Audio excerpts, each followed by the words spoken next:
students, welcome back to my lectures of class 10th physics. We are studying our chapter electricity. In the previous video, we have seen what electricity is, what are the advantages of electricity, and what are the different types of electricity we have.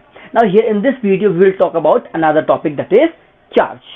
Now, if we are dealing with the electricity, then you can say this charge is the very basic or the fundamental quantity that we should know. Because electricity जो generate होती है वो किसकी वजह से है? Because of the charge only. अब यहाँ पर ये चार्ज होता क्या है? आपने इससे पहले पढ़ा होगा electrons, protons, neutrons. Electrons they are negatively charge particle, protons they are positively charge particle and neutrons they are neutral. अब जो इलेक्ट्रॉन है वो एक नेगेटिवली चार्ज पार्टिकल है and that's not a charge. Similarly proton that's a positively charge particle but that's not a charge. तो यहां पर question arise होता है that what is electric charge. अब क्लास 9th में आप लोगों ने पढ़ा होगा चैप्टर ग्रेविटेशन. ग्रेविटेशन के अंदर क्या होता है कि अगर हमारे पास कोई भी दो मासेस होते हैं, उन दोनों के बीच में एक फोर्स लगता है, that is gravitational force. And that gravitational force exerts between any two bodies in the universe.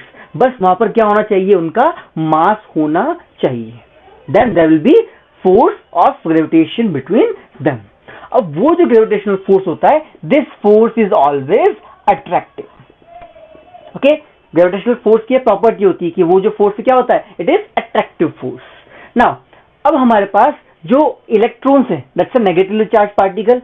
अगर हमारे पास एक इलेक्ट्रॉन यहां पर है, एक इलेक्ट्रॉन यहां पर है, and they both are kept at a distance of 1 centimetre. अब इलेक्ट्रॉन का भी कुछ मास होता है, दैट इज 9.1 × 10⁻³ kg. अब एक इलेक्ट्रॉन का मास इतना है, दूसरा इलेक्ट्रॉन उसका भी मास इतना है. जब इन दोनों को 1 सेंटीमीटर की डिस्टेंस पर रखा जाएगा, तब यहां पर जो फोर्स होना चाहिए वो क्या होना चाहिए? That should be attractive and that should be gravitational force होना चाहिए. बट इन एक्चुअल क्या होता है, जब दो इलेक्ट्रॉन्स को 1 सेंटीमीटर की डिस्टेंस पर रखा जाता है, then instead of having attractive force there is repulsive force. अब ये तो अगर कह सकते हैं हम कि अगर दोनों के बीच में अगर अट्रैक्शन होता तो हम कह सकते थे कि वहां पर दोनों के बीच में जो फोर्स है वो ग्रेविटेशनल फोर्स है और वो किसकी वजह से लग रहा है? मास की वजह से है. बिकॉज जहां पर मास होगा वहां पर अट्रैक्टिव फोर्स होगा and that will be gravitational force. लेकिन यहां पर जो रिपल्सिव फोर्स है उसका कारण क्या है? तो यहां पर ये इन्वेंट किया गया कि जो यहां पर रिपल्सिव फोर्स लग रहा है, that is because of the charge. Okay, so here what is given here, that this charge is the additional property. क्योंकि यहां पर इलेक्ट्रॉन है, उसके पास पहले से एक प्रॉपर्टी है and that property is mass. लेकिन मास के अलावा यहां पर एक प्रॉपर्टी और हो गई, that is the charge. Now this additional property creates a kind of repulsion between the two. तो यहां पर अब ये है क्या, ये समझ नहीं आया, तो इसको नाम क्या दिया हमने? इसको यहां पर बोल दिया गया it is something. So this charge, it is something that creates a kind of electrical force between the two charges.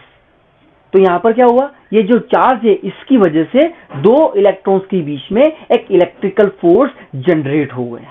This is what the electric charge is. So it is something possessed by the material object that makes it possible for them to exert electrical forces and to respond to electrical forces. मतलब यहां पर क्या है, ये जो charge है it is an additional property and that additional property, that is something which creates the electrical forces. अगर हमारे पास दो चार्जेस हैं तो उन दोनों के बीच में जो फोर्स लगता है, that is the electrical force. अब यहां पर या तो वो चार्ज इलेक्ट्रिकल फोर्स क्रिएट कर सकता है, या फिर कहीं पर अगर इलेक्ट्रिकल फोर्स है तो वो जो चार्ज है उसको रेस्पॉन्ड भी कर सकता है. So it exerts electrical force and to respond electrical forces. मतलब या तो ये फोर्स को क्रिएट कर सकता है, या फिर अगर कहीं पर इलेक्ट्रिकल फोर्स है तो उससे रिस्पॉन्ड भी करेगा, या तो उसको रिपल्शन होगा या फिर अट्रैक्शन होगा. So this is what the electric charge is.